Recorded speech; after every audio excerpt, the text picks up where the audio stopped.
चलिए हिस्ट्री का पहला चैप्टर पे आ जाते हैं हम लोग, ब्रिक्स, बीट्स एंड बोन्स।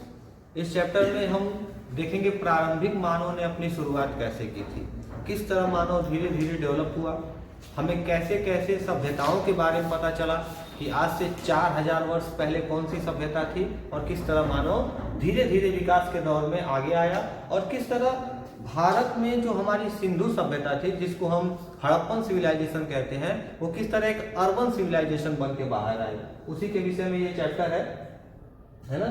तो देखते हैं हम लोग। Civilization is defined as an advance stage of human culture development. It implies the use of superior technology and complex economic relationship.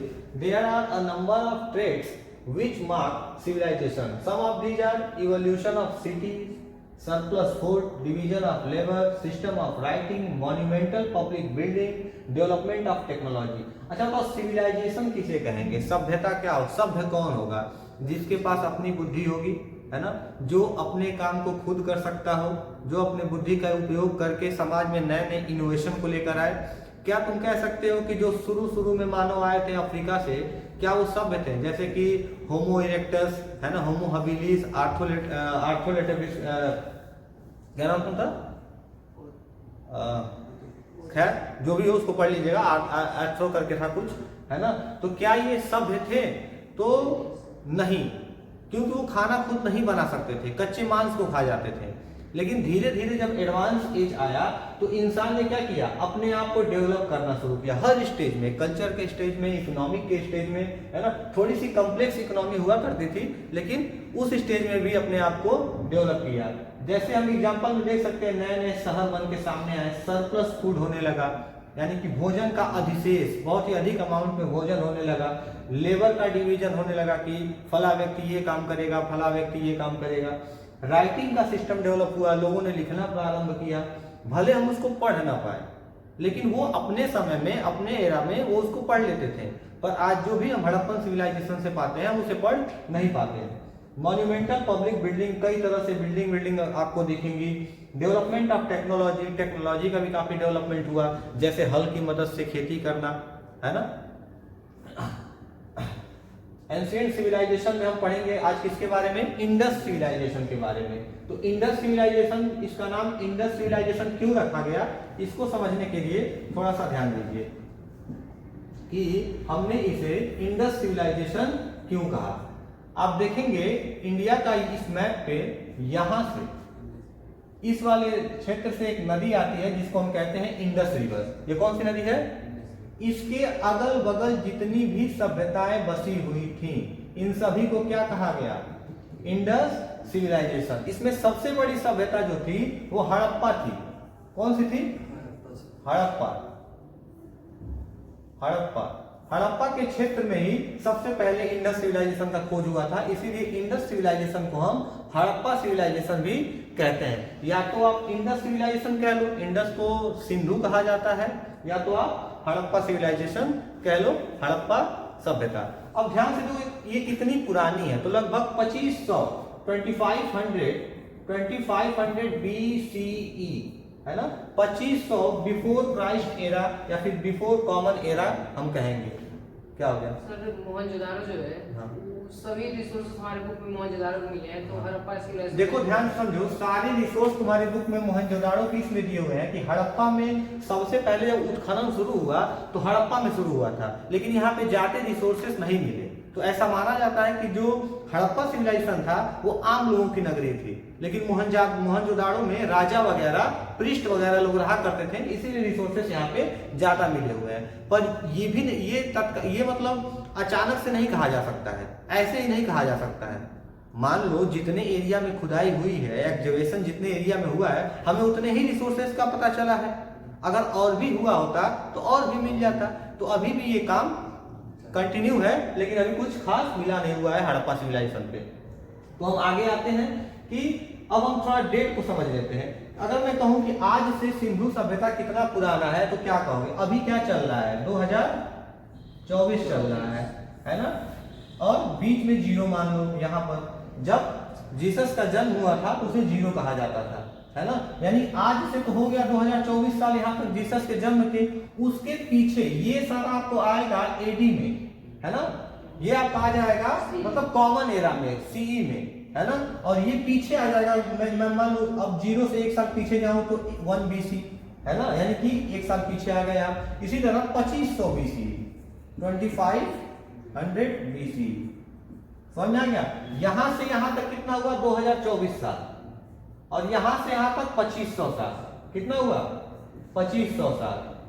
Total यहां से यहां तक कितना हो जाएगा 4524 साल, यानी आज से 4524 साल पुराना है ये कौन, इंडस सिविलाइजेशन, है ना।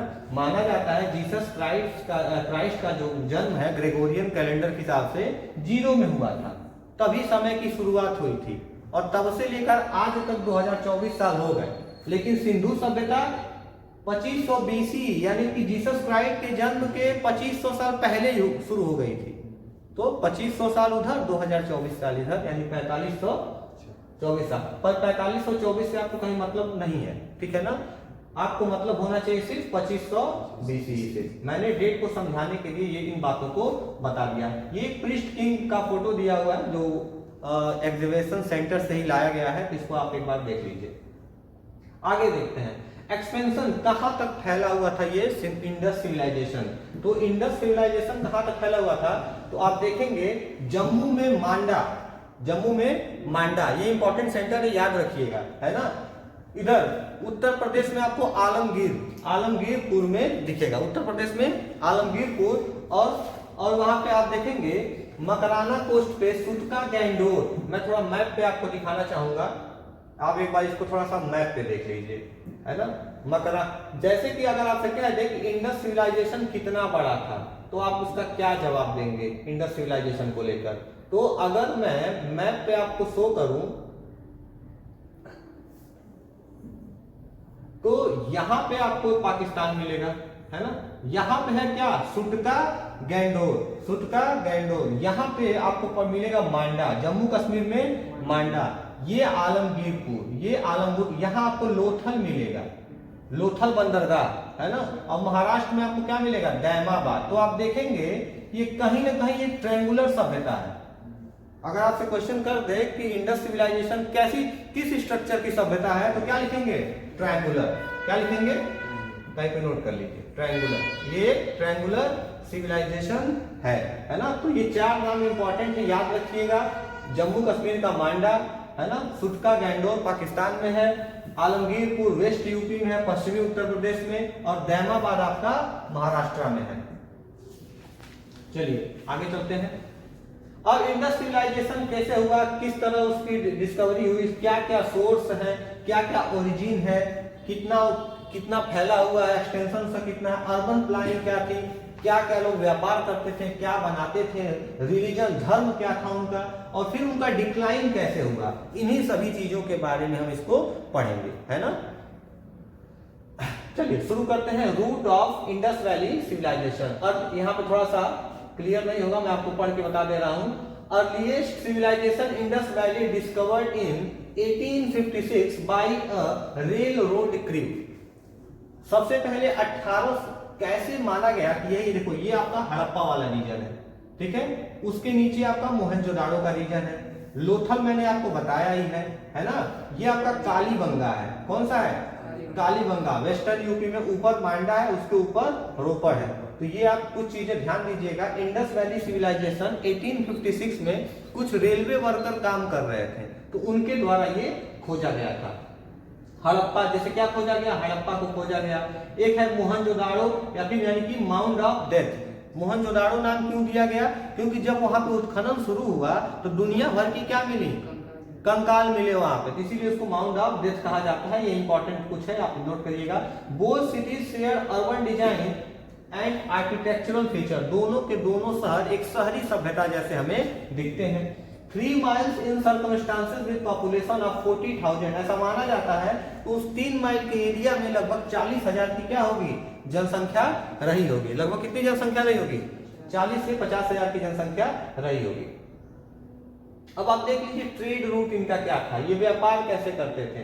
तो हम देख सकते हैं यहां से वो लोथल बंदरगाह से इधर आप मेसोपोटामिया की सभ्यता थी, आपको मालूम है यहाँ पे मेसोपोटामिया की सभ्यता थी, यूफ्रेट्स और टिग्रिस नदी के बीच बेबीलोन वगैरह। तो मेसोपोटामिया से इनका व्यापार हुआ करता था और साथ ही साथ इस खैबर पास से होते हुए ये लोग इजिप्ट वगैरह तक व्यापार किया करते थे। चलिए, roots of valley civilization possibly began herder who move to river valley into older month over time they may have decided to form river water। अब देखो ये आखिर ये सिविलाइजेशन इतना आगे बढ़ा क्यों, क्या कारण रहा ये इंडस वैली सिविलाइजेशन इतना आगे चला गया, कैसे ये इसका रूट क्या है, इसका जन्म कैसे हुआ। तो माना जाता है कि अफ्रीका से जब हमारे जो पुराने प्रारंभिक मानव थे, जो हमारे प्रारंभिक मानव थे यहाँ पे बना नहीं, हमारे जो प्रारंभिक मानव थे वो क्या किए, अफ्रीका से वो लोग मूव करना शुरू किए, है ना।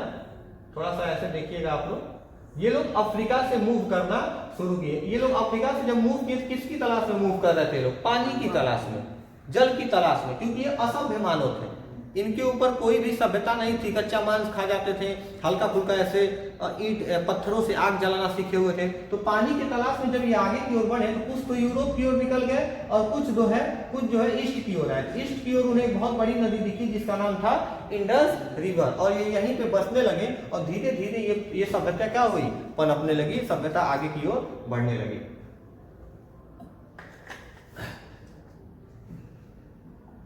The Harappan culture existed along the Indus River, what is present day Pakistan। आज के समय में इंडस रिवर का मैक्सिमम हिस्सा पाकिस्तान में है, वहीं पर ये सभ्यता थी।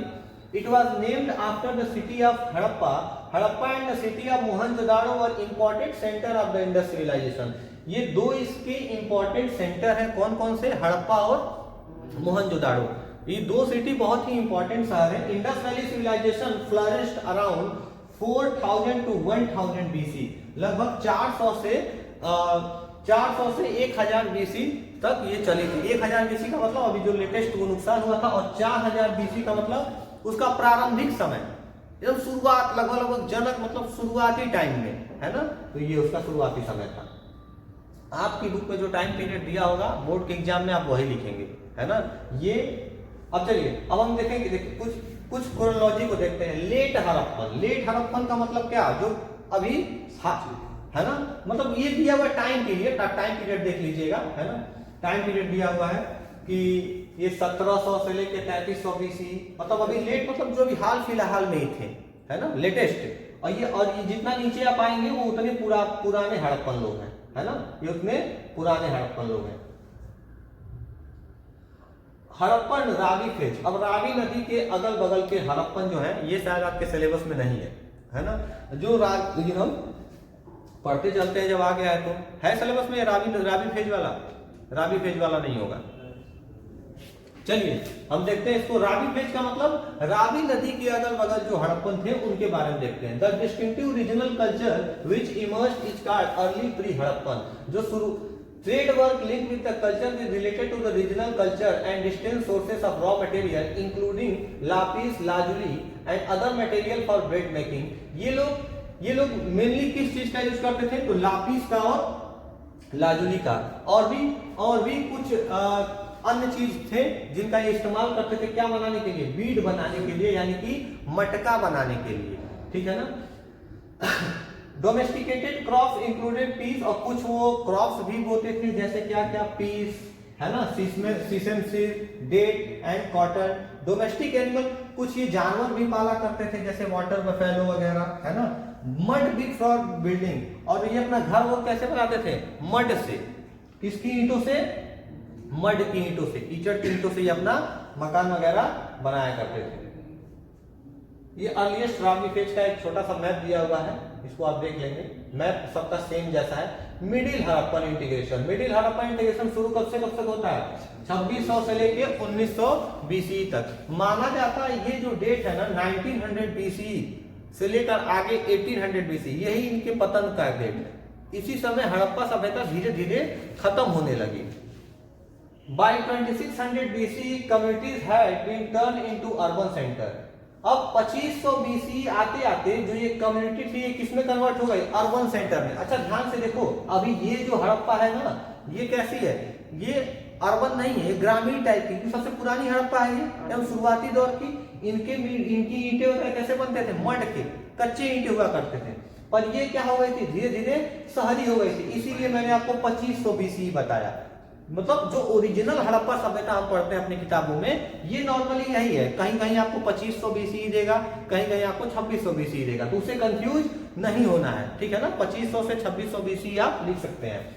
अब ये जो हड़प्पा थी, ये जो हड़प्पा सभ्यता थी, ये धीरे धीरे शहरी मतलब ग्रामीण सभ्यता को छोड़कर शहरी सभ्यता बनने लगी। थोड़ा सा ये लोग एडवांस हो गए ये लोग। सच कुछ 6 अर्बन सेंटर हैं जिसको आपको किस पे ध्यान देना है, मैप पे ध्यान देना है। प्लीज ये जितने पॉइंट हैं इनको आप मैप पे नोट लिख लीजिए, इस पॉइंट को सबको मैप पे देना है। बोर्ड के एग्जाम में हिस्ट्री के पेपर में मैप पे ये पूछेगा क्या क्या, जैसे हड़प्पा, मोहनजोदाड़ो, है ना, गनेरी वाला, जो गनेरी वाला कहाँ पे है, पाकिस्तान में है। धोलावीरा भी आप मैप पे देख लीजिएगा। मैं जब इस चैप्टर को पहले पढ़ाया था तो बताया था इंपॉर्टेंट साइट है मैप पे आपको देखने के लिए। धोलावीरा, कालीबंगन, राखीगढ़ी, रोपड़, ऊपर रोपड़ है, यहाँ पे गुजरात के साइड में आपको लोथल मिल जाएगा। तो ये जो 6 साइट है ये मोस्ट इंपॉर्टेंट साइट है, इसको आप मैप पे देखेंगे, नहीं देखेंगे तो बेटा आपका नुकसान है, ध्यान दीजिएगा। In total, more than 1000 cities and settlement have been found mainly in the general region of Indus, Ghaggar and Hakra River and its tributaries. अब देखो ध्यान से, हड़प्पा सभ्यता के दौरान लगभग 1000 ऐसे शहर हमें मिले हैं जो मेनली कौन कौन सी नदियों के पास है, इंडस नदी के, घग्गर नदी के, हाकरा रिवर के और उसके ट्रिब्यूटरीज के अगल बगल हमें लगभग 1000 ऐसे साइट्स हमें मिले हैं। अभी और भी खोज चल रहा है। इस दौरान क्या हुआ कि इस दौरान क्रॉप प्रोडक्शन को थोड़ा बढ़ाया गया, अधिशेष सरप्लस अमाउंट में क्रॉप प्रोडक्शन होने लगे क्योंकि इनके पास क्षेत्र बहुत ज्यादा था। ब्रिक्स का स्ट्रक्चर वगैरह भी चेंज होने लगा, थोड़ा पक्की ईंटें होने लगी थी, ठीक है ना। Indus valley integration, Indus valley के समय में कुछ मेजर साइट्स दिए हुए हैं यहाँ पे, तो जो आपको समझ में नहीं आएगा तो आपके बुक में जो मैप है उस मैप का आप इस्तेमाल करिएगा। आगे देखते हैं लेट हड़प्पन सीमेंट्री। अब देखिए, cremation of human remain, the bones were stored in painted pottery. जो भी बोन्स वगैरह हमें मिले हैं वो कहाँ मिला हुआ है, हमको एक पेंटेड पोट्री में मिला हुआ है, पेंट किया गया है और उस पोट्री में उसको सारी चीजें रखी गई हैं जो जिसको बरीड कर दिया गया है, दफना दिया गया है। This is completely different to Indus civilization were bodies were buried in wooden coffin. अब ये जो लेट हड़प्पन यानी कि अभी शुरुआती दौर में जो मतलब जो हड़प्पा लास्ट में थी, एक तो अर्ली हड़प्पन जहां हड़प्पा शुरू हुआ, फिर एक बीच में हड़प्पा सभ्यता आपको दिखा। अब ये कौन सी हड़प्पा सभ्यता है जो एकदम खत्म होने वाली कंडीशन में है, ये वो हड़प्पा है। यहाँ पे हमको देखने को मिला कि जो बॉडीज बरीड की गई है वो कॉफिन में की गई है। कॉफिन समझ रहे हो ना आपको, ताबूत में बॉडियों को दफनाया गया है। शायद ये भी आप लोगों के सिलेबस में नहीं है, आप लोगों के सिलेबस में बस वही वाला है 2500 BCE से लेकर 1900 BCE तक, वही है ना। आपके सिलेबस में सिर्फ उतना ही है 2500 से लेकर 1900 BCE तक, उसके बाद आपके सिलेबस में नहीं होगा, होगा भी तो हल्का फुल्का देकर खत्म कर दिया होगा। अब ध्यान से देखिए, reddish pottery painted in black with antelopes, peacock etcetera. देखो अब पॉटरीज हमें कैसा मिला, वहां पे कुछ लाल कलर का, जैसे कि जो वहां पे मटके हमें मिले हैं उसको रेड कलर में पेंट किया गया है। अच्छा देखो, वो कलर रेड कलर में नहीं होगा, वो लापेज वगैरह का इस्तेमाल करके उसे पेंट किया गया होगा। कई सारे एंटीलोप उसके मिले हैं, मतलब मोर वगैरह के चित्र हमें उस पे मिले हुए हैं। सन और star motifs with different surface treatment of earlier period, है ना। सूर्य और तारों का को भी मॉडिफाई किया गया है उस पे। Expansion of settlement into east, rice became a main crop. अच्छा ध्यान दो कि जब ये हड़प्पा इंडस वैली सिविलाइजेशन, ये तो अपने खात्मे के दौर में 1900 BC में ही आ गया था, लेकिन उसके आगे का सीन कहने का मतलब ये है कि ये जो इंडस रिवर है यहाँ बह रही है, यहाँ से हड़प्पा सभ्यता धीरे धीरे खत्म हो गई थी। 1800 BC आते आते 1900 से 1800 BC आते आते यहाँ से हड़प्पा सभ्यता क्या हो गई थी, खत्म हो गई थी। अब ये खत्म होने का सेंस क्या है, ये लोग ईस्ट की ओर बढ़ने लगे थे, अब इस एरिया में बसने लगे थे। हाँ इधर बसने लगे थे, तो राइस की डिमांड यहाँ ज्यादा बढ़ गई थी, चावल का उत्पादन ज्यादा होने लगा था। अच्छा देखो लोग इस एरिया में बढ़ेंगे तभी तो, अब यहीं से क्या आ जाएगा, कौन सा काल आ जाएगा, जनपद, महाजनपद, है ना, मगध वगैरह के क्षेत्र में शासन होने लगेगा, पदम नंद, चंद्रगुप्त मौर्य, ये सारे राजा यहाँ पे आने लगेंगे। तो यही लोग थे जो बाढ़ के कारण, भूकंप के कारण, किसी कारणवश 1900 BC या 1800 BC में खत्म हो गए, और जो कुछ लोग बचे वो आगे की ओर बढ़ाए, और इन्होंने नए तरीके से जन और जनपद की शुरुआत कर दी थी। यहाँ भी मड ब्रिक का इस्तेमाल बिल्डिंग वगैरह बनाने के लिए किया जाता था। चलिए, natural resources. The Indus valley contain numerous natural resources that were important part of Harappan civilization. इनके पास कुछ नेचुरल रिसोर्स थे, जैसे क्या, fresh water, timber, material such as gold, silver, semi precious stone, कुछ प्रेशियस स्टोन थे, सोना था, चांदी था, मैरीन रिसोर्सेज भी इनके पास थे। अब कुछ ऐसे मटेरियल्स को देखेंगे हम लोग जो हमारे सब कॉन्टिनेंट से नहीं मिले हैं, कहीं और से प्राप्त किए गए, जैसे Afghanistan, a source of deep blue Lapis lazuli. अब हमें अब देखेंगे हम लोग कहां से ये हड़प्पा सभ्यता में आया है, तो अफगानिस्तान से क्या आया, लापिस लाजुली करके कुछ सजाने वाली चीजें थी, वो भारत में लाई गई। This was made during the Indus period and traded throughout the Indus Valley and to far of Mesopotamia and Egypt। ये इंडस वैली सिविलाइजेशन में लाया जाता था बड़ी मात्रा में लापिस लाजुली। क्यों हंसी क्यों आ रही है, बोले नहीं, उसको मत रोको, बताओ बुक में मिल नहीं रहा है। क्या लापिस लाजुली बुक में नहीं है? ये जितना पढ़ा है अभी तक मिल नहीं रहा है। अरे यार, लापिस लाजुली बुक में जरूर होगा, मैं खुद पढ़ाया हूँ, बुक में है ये, ध्यान से देखिए। अब ये जो लापिस लाजुली था, इसको जो है इंडस वैली सिविलाइजेशन में लाया गया था, और वहां से बहुत ही अधिक मात्रा में इसका व्यापार किया जाता था, और इसको कहां भेजा जाता था, मेसोपोटामिया और इजिप्ट में भी इसका व्यापार होता था। Copper was also probably brought from Oman. अब माना जाता है कॉपर कहां से आया है, ओमान से आया हुआ है। कॉपर कहां से आया है, ओमान से आया हुआ है। ये बुक में बेटा है, मैं खुद पढ़ाया हूं, आपको बताया हूं, कॉपर ओमान से आया है, लापिस लाजुली अफगानिस्तान से आया है, सारी चीजें बुक में है, आप लोग बुक बस पढ़े नहीं है। कोस्ट देखते हैं, कुछ कोस्टल एरियाज को हम देखते हैं कि कोस्टल एरियाज उस टाइम के कैसे थे। जैसे the coast of Sindh and Makran have based an ancient Harappan site have been located along the coast to border of modern Iran. These coastal settlement were involved in fishing and trading। अब देखो coast area का क्या इस्तेमाल होता था, Iran, Iraq और Mesopotamia जैसे क्षेत्र में व्यापार करना, कोस्टल एरिया से मछली पकड़ा जाता था। कोस्टल एरिया के सभी साइट्स आपको मालूम होने चाहिए। कुछ मेजर सिटीज हम देखेंगे, मेजर सिटीज मोहनजोदारो और हड़प्पा। मोहनजोदारो और हड़प्पा एक थोड़ा सा मेजर सिटी में आता था। जैसे cities were well known for their impressive organized and regular layout. ये सिटीज इतना फेमस क्यों था, फेमस था किस लिए, अपने ऑर्गेनाइज्ड व्यवस्था के लिए, अपने स्ट्रक्चर के लिए, किस तरह रेगुलर लेआउट में शहर बना हुआ है, नालियां एकदम सुव्यवस्थित है, घर एक समकोण में बना हुआ है, सारी गलियां आपस में कैसे काटती हैं, 90 डिग्री पे गलियां आपस में काटती हैं। 90 डिग्री का कहने का सेंस क्या है कि जैसे कि मान लो ये कोई साइड है और यहाँ पे ऐसे ऐसे क्या बन गया है, रोड बन गया है, समझ में आ रहा है। अब यहाँ पे एक मकान बना हुआ है, यहाँ पे एक मकान बना हुआ है, यहाँ पे एक मकान बना हुआ है, ये भी एक रोड है, इधर भी मकान, इधर भी मकान। तो देखो एक बहुत ही अच्छे सिस्टम में आपको ये दिखेगा, है ना, एक वेल ऑर्गेनाइज्ड लेआउट में आपको ये चीजें नजर आएंगी। ये सारी चीजें हैं। लास्ट में देखिए कॉपर कहां से आता था, लास्ट में दिया हुआ है अफगानिस्तान से आता था। लापिस लाजुली कहां से, कॉपर सॉरी, हाँ, और लापिस लाजुली कहां से आता था, अफगानिस्तान से आता। सारी चीजें उसमें दी हुई हैं। एडवांस है इसमें, थोड़ा सा ये एडवांस लेवल में है, तो एडवांस लेवल में आपको समझने की क्या जरूरत है। आपके बोर्ड में, आपके बुक में जितना उतना पढ़ लीजिएगा, मैं टोटल पढ़ा दे रहा हूँ। अब मान लो इसमें मैं छोड़ूंगा नहीं ना, जितना है सारा पढ़ाते चल रहा हूँ, आप ऐड कर लीजिएगा आपके बुक में जो भी होगा। They had well plumbing and drainage system including indoor toilet। इनके पास बहुत ही बेहतरीन ड्रेनेज सिस्टम में था, नालियां बहुत जबरदस्त थी, और एक बात और जान के ताज्जुब हो जाओगे, इंडोर टॉयलेट था, घर के अंदर भी बाथरूम वगैरह इनके बना हुआ था। उनका अपना स्ट्रक्चर होगा बाथरूम बनाने का।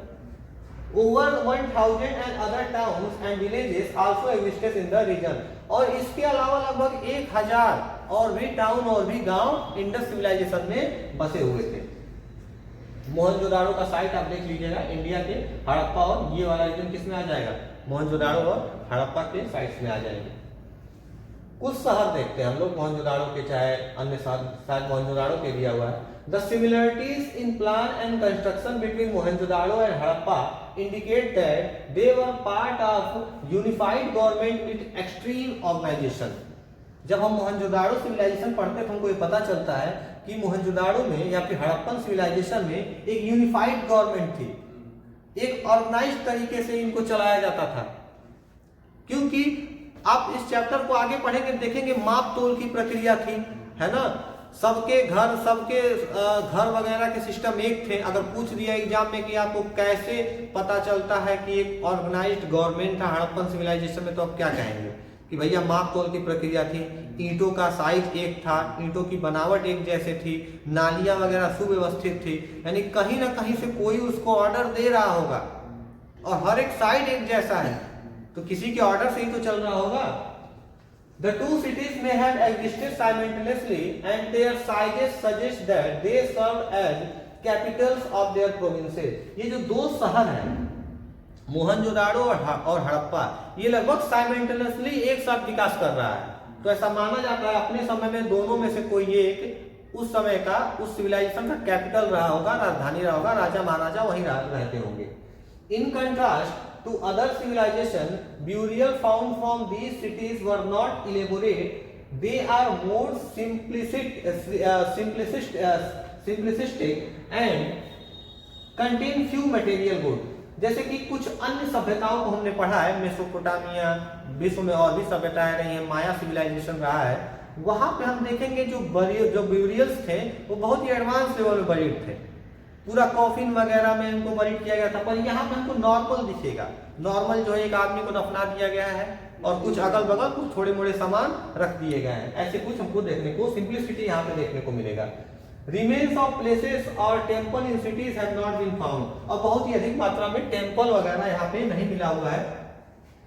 No hard evidence exists indicating military activity through the cities did not contain fortification, and artifacts such as copper and bronze knives, spear and arrowheads were recovered। कुछ एरो वगैरह तो हमको वहां से मिले हैं, कॉपर की मात्रा वगैरह मिली है, पर ऑर्गेनाइज मिलिट्री का कोई हमें साक्ष्य नहीं मिला है कि कोई बहुत ही ऑर्गेनाइज मिलिट्री वहां पे रही होगी। मोहनजोदाड़ो को देख लो, ये मोहनजोदाड़ो का आपका साइट्स है, आप इसको देख लीजिएगा।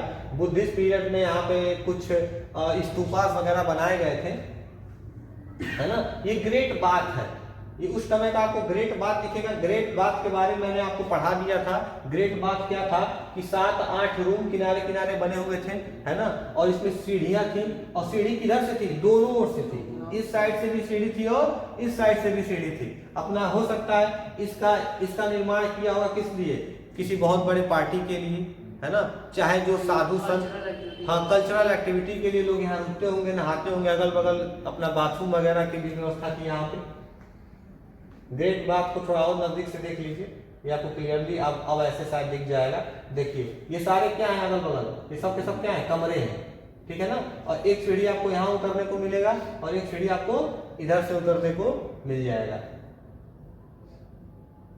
स्ट्रीट्स, गलियां कैसी थी, तो गलियां मैंने आपको अभी बताया कि बहुत ही चौड़ी चौड़ी दीवारें थी यहाँ पे, है ना, अगल बगल घर खड़े, खूब बढ़िया व्यवस्थित तरीके से गलियां बनी हुई थी। सारी गलियां एक दूसरे को 90 डिग्री पे काट रही थी, ये आपको याद रखना है।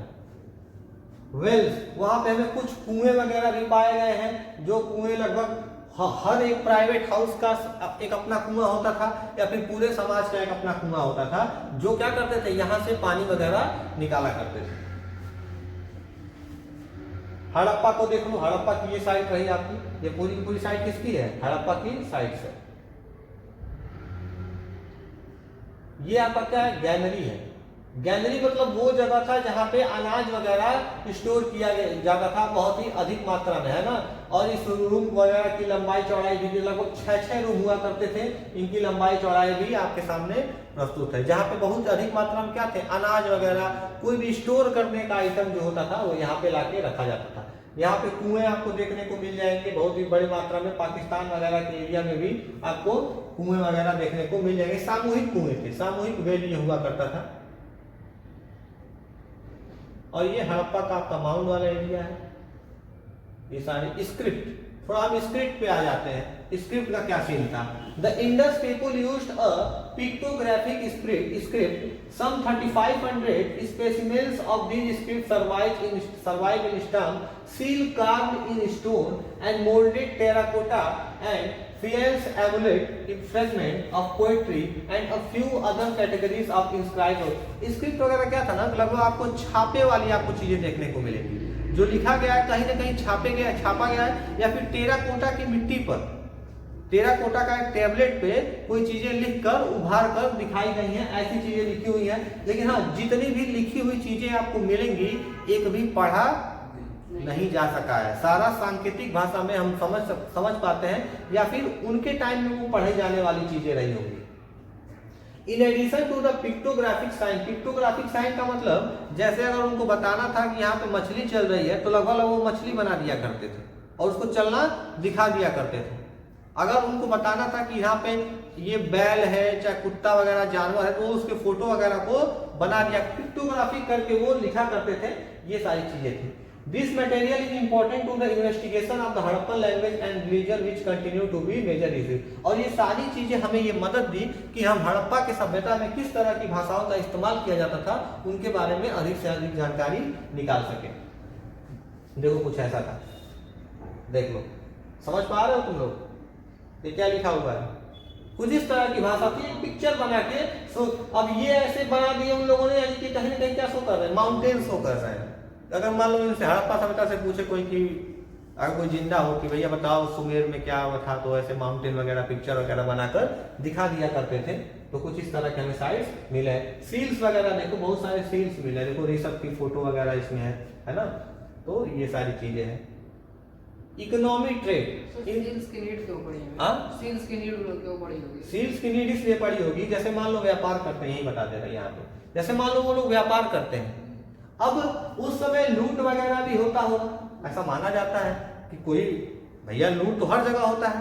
अब मान लो ये लोथल से व्यापार, लोथल या धौलावीरा से, लोथल ही मान लो, ये लोथल से व्यापार कर रहा है कहाँ पे? मेसोपोटामिया में। ये रहा मेसोपोटामिया में, यहाँ व्यापार कर रहा है। तो मेसोपोटामिया वाले ने अपना सामान इनको भेजना था। मेसोपोटामिया वाला क्या किया, अपना सामान पैक किया और पैक करने के बाद उस पर क्या मार दिया? सील मार दिया। बात समझना, सील का मतलब ये है ये रास्ते में कहीं खोला नहीं गया है।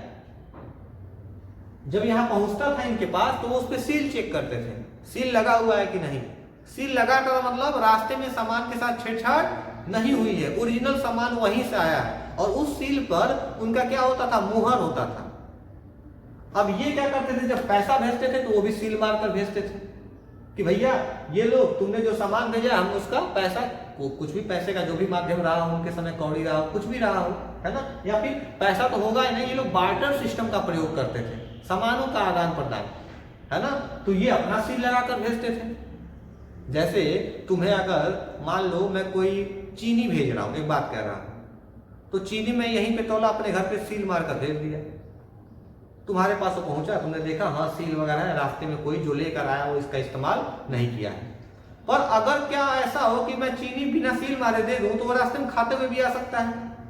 समझ में आ रहा नहीं आ रहा है? तो इन सब चीजों की वजह से सील का इस्तेमाल किया जाता था। तो मेसोपोटामिया, अफगानिस्तान, इन सभी क्षेत्रों में, पर्सिया वगैरह में कॉपर, गोल्ड, सिल्वर, इन सभी चीजों का क्या किया जाता था? व्यापार किया जाता था, है ना। यहाँ पे देख लीजिए, Mesopotamia, southern India, Afghanistan and Persia for gold, silver, copper and turquoise, इन सभी चीज एक तरह का मेटल है, इन सभी चीजों का क्या किया जाता था? व्यापार किया जाता था। मर्सेंटेलिज्म यहाँ पर चलता है। थोड़ा गोल्ड का डिस्क देख लो, यहाँ पे आपको मिलेगा आपको। The central ornament gone the forehead of the famous priest king sculpture for Mohenjodaro appear to represent the eye gift possibly made of gold with steatite inlay in centre. यहाँ पे देखो ये लगभग ये छोटा सा जो है ना, यहाँ पे कुछ गोल्ड लगा था। इससे ये अंदाजा लगाया गया ये पृष्ठ की भूमिका में मूर्ति थी। अंदाजा लगाया गया कि हो ना हो ये वहां के राजा थे। ये हल्का सा यहाँ पे छोटा सा गोल्ड यहाँ पे मिला हुआ है। ये क्या हो गया इसको? सेल्फ हुए, हाँ वो। चलिए, इकोनॉमी ऑफ एग्रीकल्चर, एग्रीकल्चर वगैरह के बारे में आपको बता दिया हूँ। बार्ले, पीस, मिलोन, इसमें ये सभी चीजें की जाती थी। क्यों? क्योंकि उनके पास बहुत ही फर्टाइल ग्राउंड था, इंडस जैसी नदी थी, उसके अगल बगल के क्षेत्र में ये अपना आराम से खेती कर सकते थे। हाथी दांत वगैरह भी इधर मिला हुआ है। इकोनॉमी में ये भी बता दिया हूँ आपको कि वहां पे क्यूबिकल वेट सिस्टम था, ये आपके सिलेबस में है ना। वेट सिस्टम क्यूबिकल था, हर एक सबसे छोटा वेट जो था वो कितना था, 0.856 ग्राम था, और जो सबसे बड़ा जो कॉमन वेट था वो कितना था, लगभग 13.7 ग्राम था, है ना। तो ये देखो छोटे छोटे एक यूनिफाइड वेट सिस्टम है। अब जितने इस आकार के जितने भी हमको वेट, कोई भी वेट मिला हुआ है, वो सब के सब इतना ही वजन उसका था। हल्का फुल्का 1-8 ग्राम का अंतर हो सकता है, घिस गया हो, है ना।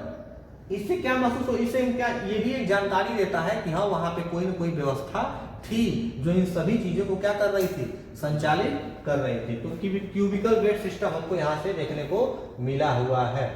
Unicorn seal was also discovered during the late 1927 to 31 excavation at Mohenjo-daro. The theory hold that the bull actually had 2 horns, but that these have been stylized to 1 because the complexity of depicting 3 dimension। ठीक है, अच्छा देखो यहाँ पे आपको दिखेगा ना कि बुल को 2 हॉर्न आपको दिखाते हुए मिलेगा, है ना। इसका मतलब क्या, बुल के 2 हॉर्न का मतलब कहीं ना कहीं इसको 3D में दिखाने की कोशिश किया गया है। मोहनजोदारो टाइम में इसको 3D में दिखाने की कोशिश किया गया है। वन थ्योरी हो, अच्छा यहाँ आ गया। However, the manufacturing and design process behind seal was so sophisticated that the depiction of the 3 dimensions might not necessarily have been problem। अब देखो हमको सील पर ही देखो, अच्छा देखो पहले बार समझो यूनिकॉर्न का मतलब क्या होता है। सील पर अगर कोई चीज उभरा हुआ है तो उसको हम यूनिकॉर्न कहते हैं। तो ये सील पर दिखाने का मुद्दा, 3 डायमेंशन में दिखाने का मुद्दा, थोड़ी सी कॉम्प्लेक्सिटी थी लेकिन कोई प्रॉब्लम नहीं था। कहने का सेंस ये है, अगर ये लोग बैल बना कर देना चाहते थे तो जरूरी नहीं कि लोग एग्जैक्ट जैसा बैल है ऐसा ही छापे इस पे। वो लोग कैसे भी 3D में अपने हिसाब से बनाने की कोशिश करते थे। समझ लिया जाता था उस दौर में कि हाँ जो भी सील को भेजा है वो बैल बनाने की ही कोशिश किया है। कुछ हमें आर्टिफैक्ट्स भी देखने को, एक सेट में आपको कुछ विशल वगैरह देखने को मिलेगा। हो सकता है इसको खेलने वगैरह के लिए या फिर म्यूजिक ट्रेडिशन वगैरह में इसको परफॉर्मेंस की जाता हो, ये भी आपके सिलेबस में नहीं है। हाँ, आपको क्ले स्कल्पचर देखने को बहुत ज्यादा मिलेंगे। ये प्रमाण देता है कि उस समय क्या होता होगा, मूर्ति वगैरह बनाई जाती होंगी। ये सारे फिंगरीज आपको मिलेंगे कुछ, है ना। ये सारा देखो आपको कुछ मटका वगैरह, देखो मटके पे ये क्या बना हुआ है, मछली वगैरह बना हुआ है। ये रेड पॉटरी है ना, ये रेड पॉटरी है। देखिए कॉपर प्लेट्स वगैरह भी हमको मिले हैं वहाँ हड़प्पन साइड से। बहुत सारे ऑर्नामेंट्स भी हमको मिले हुए हैं, है ना। कई सारे हमको ऑर्नामेंट्स कहाँ मिले हैं, हड़प्पा और मोहनजोदाड़ो के साइड में हमें क्या मिले हैं, बहुत ही सारे ऑर्नामेंट्स वगैरह देखने को मिले हैं। At the top of the hammered gold and wood have been worn the forehead। अब देखो कई सारे हमको necklace, ring, earring, conical, hair ornament, ये सारी चीज हमें साइड से मिले हैं। बहुत ज्यादा तो जो डेड बॉडीज थे उनके साथ दफनाया गया था। ऐसा माना जाता है ये अमीर लोग थे या फिर राज परिवार के लोग थे या फिर मुखिया लोग ये लोग हुआ करते थे। तो इस तरह के हमको ऑर्नामेंट्स वगैरह की जानकारी मिलती है। तो ये सारे ऑर्नामेंट्स हैं जो बीड्स, गोल्ड, कॉपर, सिल्वर, इन सभी चीजों से बना हुआ था। नेकलेस देख लीजिए आप, मोहनजोदाड़ो का ये नेकलेस है जो जास्पर, स्टेटाइट और ग्रीन स्टोन वगैरह से बना हुआ है। गोल्ड वायर के भी हमको नेकलेस कई सारे देखने को मिलते हैं। पेंडेंट वगैरह हाथ में पहनने के लिए पेंडेंट है। ब्यूरियम देख लो, इस तरह से लोगों को दफनाया जाता था और उनके अगल बगल कुछ सामान को, बकरी को या फिर किसी अन्य चीजों को रख दिया जाता था। नेकलेस रख दिया जाता था। नेकलेस शो करता था, हो सकता है ये महिला की है, यहाँ पे महिला कोई मरी होगी, अमीर महिला रहेगी। कहीं कहीं हमें पति पत्नी दोनों को एक साथ बरीड हमको देखे गए, है ना। तो खाने की चीजें रखने का मतलब क्या हुआ करता था कि उनको विश्वास रहता था कि हो सकता है ये जो व्यक्ति है, जो भी मरा हुआ है, ये मरने के बाद भी इसको भूख लगेगी तो ये कब्र में उठकर खाएगा। तो ऐसे उनकी आस्था रही होगी। देखिए महिलाओं का ये बॉडी यहाँ पे रखा हुआ है ना। यहाँ पे भी कई सारे आपको नेकलेस, पॉटरी वगैरह तो कई जगह महिलाओं के साथ हमको क्या मिलता है, पोट्री वगैरह मिला हुआ है। यहाँ पे देखो एक महिला की बॉडी मिली है जहाँ पे लगभग उसका हाथ वगैरह टूटा हुआ है। कई जगह तो ऐसी बॉडीज मिली है कि जिनके सर वगैरह फटे हुए हैं, तो वो युद्ध को बताता है कि कहीं ना कहीं ये युद्ध में मारा गया सिपाही रहा होगा, या फिर कहीं दो मुखिया के बीच युद्ध हुआ होगा, उनका ये आदमी रहा होगा। तो इससे बस अंदाजा ही लगा। Collapse of Indus civilization, Indus civilization का कोलैप्स कैसे हुआ, देखो ये अभी बताया नहीं गया है, ये कोई अंदाजा नहीं लगा पाया है। कई कारण थे उसके, हो सकता है सूखा पड़ गया हो, बाढ़ आ गई हो, या फिर अर्थक्वेक आ गया हो, या फिर व्यापार अच्छे से न हो रहा हो, इनकी फसलें नष्ट हो, कोई महामारी आ गई। कई सारे रीजन इनके कोलैप्स के लिए, हड़प्पन सिविलाइजेशन के कोलैप्स के लिए तो 4-5 थ्योरी दी जाती है। इन थ्योरीज को मैंने आपको बता रखा है, आप इन थ्योरी को पढ़ लीजिएगा। बस ये सारे क्राफ्ट वगैरह मैं आपको बता दिया हूं। आर्यन, उसके बाद हड़प्पन सिविलाइजेशन खत्म हो गया तो धीरे धीरे आर्यन आने लगे, विदेशों से आने लगे लोग, आके इधर बसने लगे, है ना, इराक ईरान से लोग आने लगे, आर्यन वगैरह अपनी संस्कृति को बढ़ावा देने लगे। अब ये आपके टॉपिक में है ही नहीं, ये क्या है, ये आपके टॉपिक में है ही नहीं। आपके टॉपिक में कुछ चीजें और मिस कर गई हैं, तो वो मैं आपको अभी तुरंत बता देता हूं, है ना। अब जो है, जो आपके टॉपिक में है उसको हम तुरंत, आप लोगों ने जितना अभी पीछे पढ़ा है वो बहुत ज्यादा कुछ सिलेबस के बाहर था, है ना। कुछ बुक में आप अपने सिलेबस से ऐड कर लीजिएगा। जैसे 1875 में report of Alexander Cunningham on Harappan seal, और अलेक्जेंडर कनिंघम ने क्या किया, हड़प्पन सील पे अपना रिपोर्ट देना शुरू किया। कब, 1875 में। उसके बाद in 1924 John Marshall announce the discovery of Harappan civilization, और 1924 में जॉन मार्शल ने क्या कहा कि आप हड़प्पन सिविलाइजेशन पे क्या करिए, खोज स्टार्ट कर दीजिए, हड़प्पन सिविलाइजेशन पे इसको एग्जीबिशन शुरू करते हैं। और 1925 में मोहनजोदाड़ो का एग्जीबिशन हुआ। 1944 में आरएम विलर क्या बन गए थे, director general of ASI, archaeological survey of India. कौन बना था 1944 में, आरएम विलर। और आरएम विलर ने भी हड़प्पा को 1946 में एक्सहिबिट करना शुरू कर दिया था। चलिए आगे देखते हैं, ये कुछ इंपॉर्टेंट डेट है। जैसे 1955 में SR राव ने लोथल का एग्जीबिशन किया। 1960 में बीबी लाल और बीके थापर ने कालीबंगा का जो है एग्जीबिशन शुरू कर दिया था। 1974 में MR मुगल ने भवालपुर का एग्जीबिशन चालू कर दिया था। और 1990 में RS बिष्ट ने धौलावीरा का एग्जीबिशन किया। तो ये इंपॉर्टेंट डेट आपको क्या होना चाहिए, याद होना चाहिए। बाकी इकोनॉमिक लाइफ वगैरह आपको हम बता दिए हैं, है ना। कुछ इंपॉर्टेंट साइट्स वगैरह देख लेते हैं, कुछ इंपॉर्टेंट अगर इसमें छूटा होगा तो हम उसको देख लेंगे। बाकी प्लॉटिंग वगैरह लोग किया करते थे खेत वगैरह को वो करने के लिए, फील्ड वगैरह, कालीबंगा, ठीक है, ये सारी चीजें हो गई हैं। हमको हड़प्पन साइट में अफगानिस्तान से सोर्टुघई में कई सारे कैनाल्स भी मिले हैं। पूछेगा कि कैनाल्स वगैरह इरिगेशन होता था कि नहीं, तो आप सोर्टुघई का एग्जांपल दे दीजिएगा। और अफगानिस्तान में हड़प्पन साइट था जिसका क्या नाम था, सोर्टुघई, सोर्टुघई, है ना। वहां पे कैनाल्स मिले हैं जो क्या बताता है कि वहां पे इरिगेशन वगैरह की सुविधा उपस्थित थी। अब मोहनजोदाड़ो के बारे में आपको बता दिया हूं कि बहुत ही प्लान तरीके से मोहनजोदाड़ो की व्यवस्था की गई थी। काफी एक प्लान्ड सिटी था ये, है ना। मर्ट्स वगैरह की बिल्डिंग वगैरह मिली थी। लोअर टाउन, देखो दो तरह का मोहनजोदाड़ो था, एक अपर टाउन और एक लोअर टाउन। माना जाता है कि अपर टाउन में राजा महाराजा या सेठ जैसे लोग रहा करते थे, और लोअर टाउन में, जो अपर टाउन को क्या कहा जाता था, सीटाडेल कहा जाता था। ये आपकी बुक में है, क्लियरली है, पढ़ा भी चुके हैं। सीटाडेल कहा जाता था। ये मड और ब्रिक का बना हुआ था और चारों ओर से दीवारों से घेर दिया गया था, जो लोअर टाउन को बिल्कुल इससे सेपरेट करता है।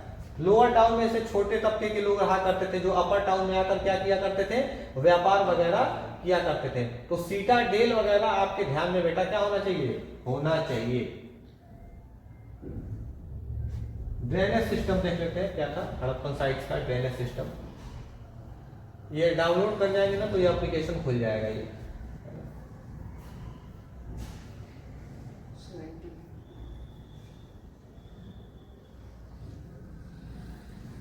ड्रेनेज सिस्टम ऑफ हड़प्पा, ये भी हो गया है लगभग। चलिए हम डायरेक्ट क्वेश्चन आंसर शुरू करें, क्या कह रहे हो। ये ग्रेट बाथ का साइज है, देखो सबसे ज्यादा इंपॉर्टेंट ग्रेट बाथ का साइज है। साइज इतना था, मैं आपको पढ़ा रहा था तो बता दिया था। कि साइज आप लोग नोट कर लीजिएगा ग्रेट बाथ का। सिटाडेल में था ग्रेट बाथ मोहनजोदाड़ो के, है ना। कुछ बिल्डिंग इसके अगल बगल बनी हुई थी, ये रेक्टेंगुलर शेप में था और दोनों ओर से क्या थी, सीढ़ियां थी, है ना, ग्रेट बाथ के। The tank was made water right by laying brick। अब देखो एक टैंक भी बना हुआ था जो ग्रेट बाथ में पानी लाता था और एक ओर से पानी को निकाल देता था। तो इस तरह से आठ तो बाथरूम बने हुए थे, है ना। Across the lane there was a smaller building with 8 bathroom। 8 bathroom चारों ओर से बने हुए थे। तो ये सारी चीजें आपको पता होनी चाहिए और फिगर के साथ इसको आप पता रखिएगा, ड्राइंग के साथ पता किस तरह लोगों को दफनाया गया था, ये भी मैं आपको बता दिया हूं, कैसे कैसे लोग दफनाए गए थे, यहाँ पे आप देख लीजिएगा। हम थोड़ा सा बेटा डिस्कशन कर लेते हैं क्वेश्चन आंसर पे, है ना। कुछ इंपॉर्टेंट किस पे डिस्कशन कर लेते हैं, क्वेश्चन आंसर पे। तो देख लें एक बार,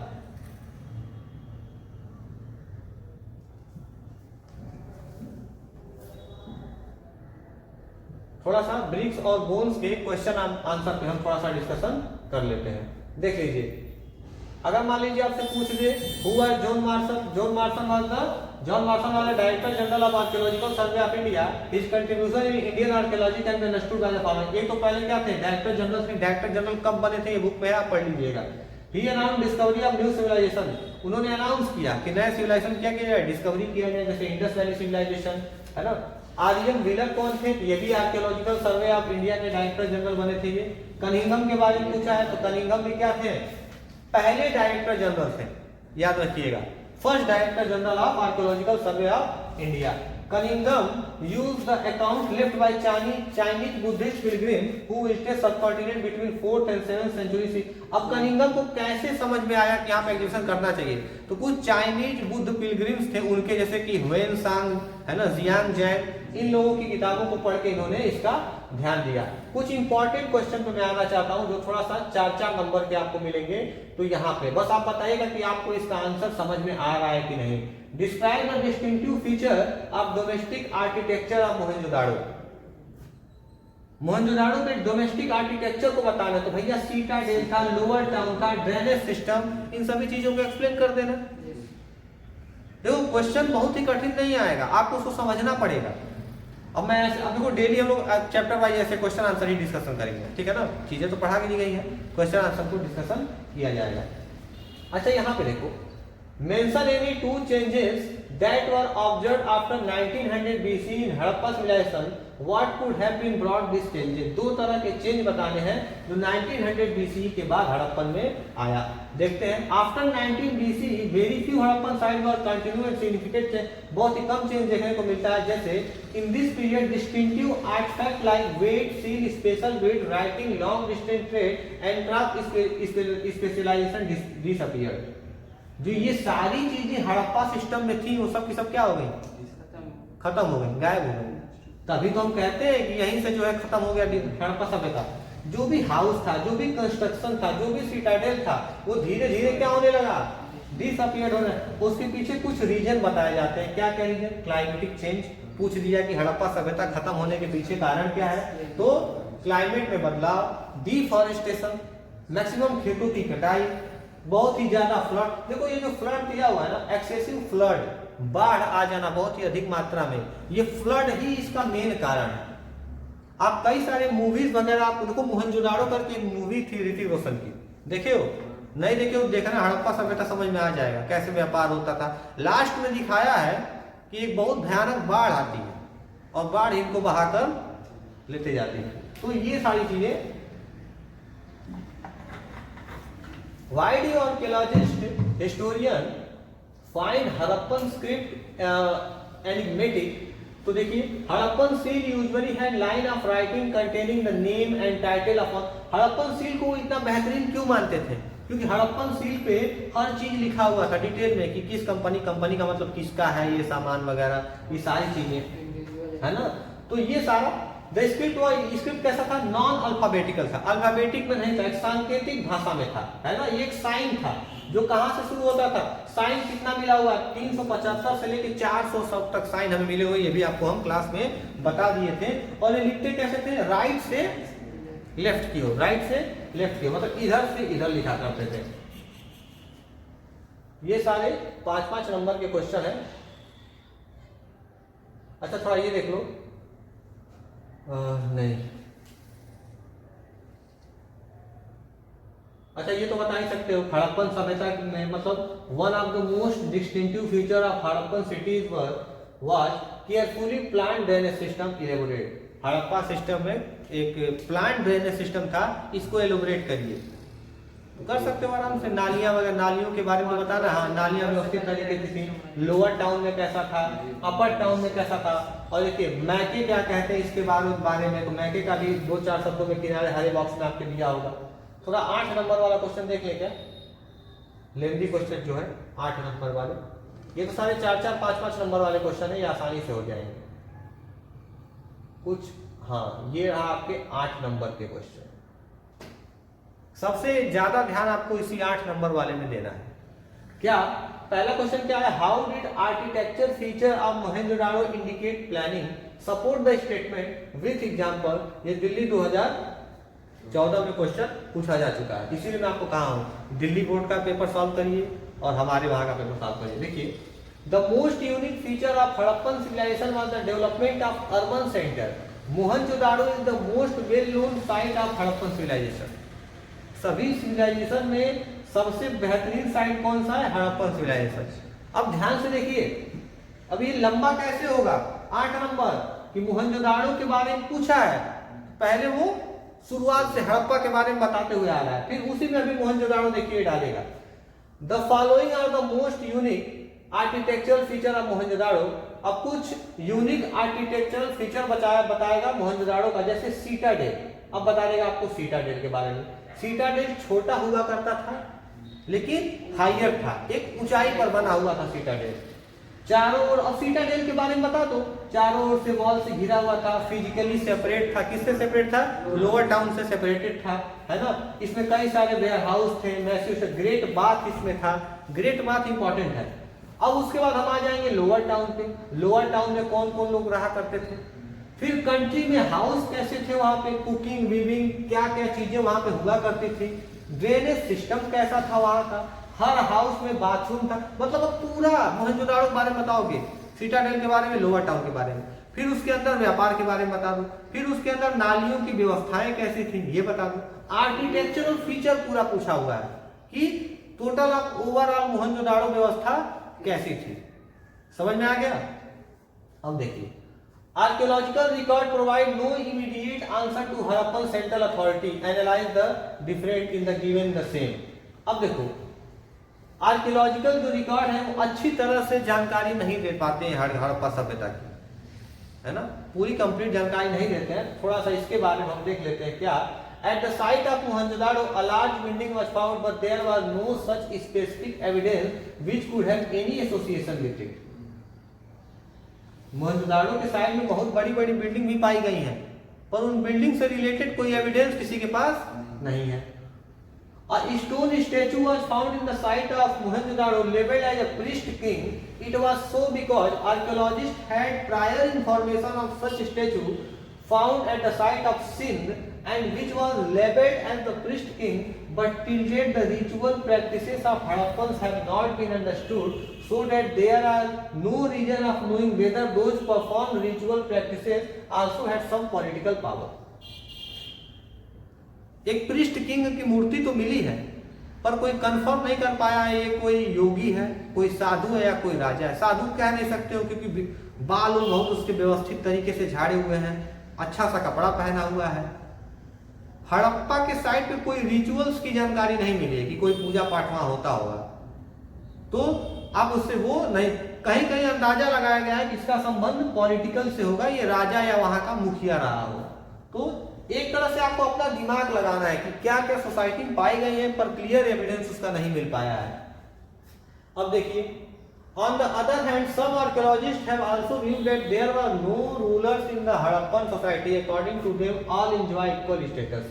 कई सारे आर्कियोलॉजिस्ट का ऐसा मानना है कि हड़प्पा सभ्यता में कोई रूलर था ही नहीं, सब लोग अपने अपने पावर को एंजॉय कर रहे थे, अपने अपने स्टेटस को एंजॉय कर रहे थे। पर एक बात बताओ, अगर कोई रूलर नहीं रहेगा तो क्या कोई चीजें इतना व्यवस्थित तरीके से चलेंगी? एविडेंस ना मिलने के नाते हम कुछ भी कह दे रहे हैं। अच्छा यहाँ देखो कुछ आर्कियोलॉजिस्ट तो ये भी कहते हैं कि केवल सिंगल रूलर नहीं था, कई सारे रूलर थे। कई सारे क्या थे? हर एक साइड का अपना एक रूलर हुआ करता था, एक सिंगल रूलर नहीं था। Even some scholar argue that there was single state, which is evident from the similar artifact, the plant settlement and state. देखो कई सारे तो ये भी मानते हैं कि एक सिंगल स्टेट हुआ करता था जो सारी प्लानिंग को देखता था, एक ही जगह किंग था और पूरे इंडस सिविलाइजेशन को मैनेज करता था। तो कई सारे स्कॉलर्स का कहना है ये। What are the aspects of Harappan economy have been reconstructed from archaeological evidences? तो भैया क्या क्या हमें मिला है हड़प्पन साइट से व्यापार का, इकोनॉमी का सिस्टम? तो भैया एग्रीकल्चर एक था, सबसे इंपॉर्टेंट, एग्रीकल्चर खूब होता था, हो सकता है कृषि का व्यापार होता था। कई सारे सीड्स मिले हैं जैसे व्हीट के, बार्ले के, लेंटिल्स के, चिकपी के, सीसेम के, है ना, जो हड़प्पा साइड में कल्टीवेट हुआ करते थे। जो कई सारे मिलेट्स हमें कहाँ से मिले हैं? तो गुजरात से मिला है। ये इंपॉर्टेंट है, एमसीक्यू में पूछ सकता है। मिलेट कहाँ से मिला है? गुजरात से मिला हुआ है ना। टेराकोटा मॉडल का प्लफ हमें मिला है कहाँ से? तो एबोलिस्तान से। अंटो लिख लीजिएगा आप लोग, एबोलिस्तान आपके बुक में नहीं होगा, लिख लीजिए। एबोलिस्तान से मिला है जो पाकिस्तान के रेगिस्तान का हिस्सा है, वहां से हमें क्या मिला हुआ है? प्लफ मिला है। क्या मिला हुआ है हमें? प्लफ मिला है। कई सारे हमें फारोस भी मिले हैं राइट एंगल के शेप में, वहां पे है ना। हड़प्पन साइट में हमें सुटगोई से हमें कई सारे क्या मिला हुआ है? कैनाल के ट्रेसेस हमें मिले हैं। अब आप बताना है कि इनका इकोनॉमी, भैया इकोनॉमी कैसे चले? तो एग्रीकल्चर तो मेन इनका साधन था, है ना। तो सभी चीजों को आपको एनिमल डोमेस्टिक कई सारी हड्डियां मिली है, सिक, गोट, काऊ, ये सारे जानवर वगैरह वहां पाले जाते रहे होंगे, है ना। तो कौन सा चीज कहाँ से मिला है? ज्वेलरी, सील्स, ये भी सारी चीजें बताते हैं जो आर्ट क्राफ्ट के कि जो वहाँ के लोकल के लोग होंगे कुछ छोटे मोटे बीट्स वगैरह बनाते होंगे, है ना। मेसोपोटामिया से इनका व्यापार होता था, किसका? सील्स एंड सीलिंग से के द्वारा। सील्स और सीलिंग के एविडेंस से हम पता लगा सकते हैं कि हड़प्पन का व्यापार मेसोपोटामिया तक होता था। उनका सील यहाँ पाया गया, यहाँ का सील वहां पाया गया है। तो ये सारे एग्जाम्पल बेटा आप दोगे, है ना। ओमान से भी इनका व्यापार था, कई सारे मेटल्स वगैरह मंगाए जाते थे जैसे कॉपर वगैरह, है ना, ओमान से मंगाया जाता था। तो ये सारी चीजें आपको मालूम होनी चाहिए। देखो क्वेश्चन आंसर में कुछ नहीं है, बस आपको ये थोड़ा सा इंपॉर्टेंट लग रहा है। अच्छा आपके लिए मतलब बताना है कि 1800 BC आते आते सब सिंधु सभ्यता कैसे खत्म हो गई। अभी अभी आपको बताया है, इन सभी चीजों को एक्सप्लेन कर दो, है ना। जैसे यहाँ पर देखा तो गुजरात, हरियाणा, वेस्टर्न उत्तर प्रदेश, उस टाइम में क्या हुआ? जनसंख्या बढ़ गई। जनसंख्या बढ़ने का मतलब लोग उधर खत्म हुए तो इधर जनसंख्या बढ़ गई। अर्ली हड़प्पा मैं आपको बताया ना, लेट हड़प्पा, है ना। तो ये सारे वहां के रीजन रहे होंगे। Describe John Marshall. हाँ जॉन मार्शल, ये इंपॉर्टेंट क्वेश्चन है, ये 8 नंबर का बन सकता है, जॉन मार्शल के बारे में और उनके कंट्रीब्यूशन के बारे में, है ना। तो जॉन मार्शल जो ASI बने थे 1924 में। तो ये सारी चीजें आपको बतानी है जॉन मार्शल के बारे में, किस तरह उन्होंने खुदाई शुरू की। कनिंघम के सुनो, उन्होंने ग्रीस और ग्रेट कनिंघम की रिपोर्ट को भी उन्होंने पढ़ा, हर चीजों को पढ़ा और इसके हिसाब से उन्होंने वहां पे एक्टिवेशन चालू करवा दिया था। हड़प्पा में ड्रेनेज सिस्टम के 2 फीचर आपको बता रहे हैं। मैप थोड़ा देख लीजिए, मैप आपको एकदम ध्यान से देखना है भैया। मैप धौलावीरा यहां मिलेगा आपको, लुम्बिनी उत्तर प्रदेश में ऊपर, राखीगढ़ी ध्यान दे दीजिए राजस्थान में राखीगढ़ी, है ना। मैप ध्यान देना, मैप किसी कीमत पे नहीं भूलना है। कालीबंगा भी राजस्थान में आपको मिल जाएगा, है ना। देखिए कालीबंगा, चंदहुदड़ो देख लीजिए एकदम इस वाले एरिया में चंदहुदड़ो, ध्यान से देखो। ये आपका भारत है, ये एरिया पाकिस्तान का है। ये रहा चंदहुदड़ो, एकदम भारत और उसके एकदम कॉर्नर पे ही चंदहुदड़ो है। नागेश्वर, ये रहा नागेश्वर, मैंने जब ये चैप्टर पढ़ाया था तो आपको बता दिया था। कालीबंगा, हड़प्पा, यहाँ पे आपको हड़प्पा मिल जाएगा, यहाँ पे आपको मोहनजोदाड़ो मिल जाएगा। हड़प्पा, मोहनजोदाड़ो, उत्तर प्रदेश में लुम्बिनी, धौलावीरा, लोथल, ऐसे इधर रहा लोथल आपका। तो ये सारे कुछ पॉइंट्स हैं जो आपको याद हो रहे। धौलावीरा, लोथल, सुटका, गंगोर, सुटगोई, ये सारे आपको मैप पे क्या होने चाहिए? याद होने चाहिए। तो ये आपका चैप्टर, है ना, खत्म हो गया है और आप बस इसका रिवीजन कर लीजिए। हम कल से क्या करेंगे ना, केवल क्वेश्चन आंसर पर ही डिस्कशन करेंगे। क्वेश्चन आंसर करेंगे ना, थोड़ा आपका बेसिक सही हो जाएगा। तो आज पहला चैप्टर हो गया और हम कल चलेंगे किस पे, दूसरे चैप्टर पे। थोड़ा सा बैक करके देख लेते हैं कुछ और भी इंपॉर्टेंट साइट्स मिल रही है क्या। हाँ चलो कल चलते हैं डायरेक्ट, ठीक है ना। कल जो है हम कुछ, कल हमारा चैप्टर कौन सा है, किंग्स वाला है, तो कल हाँ कल उस पर हम लोग डिस्कशन कर लेंगे। Thank you so much.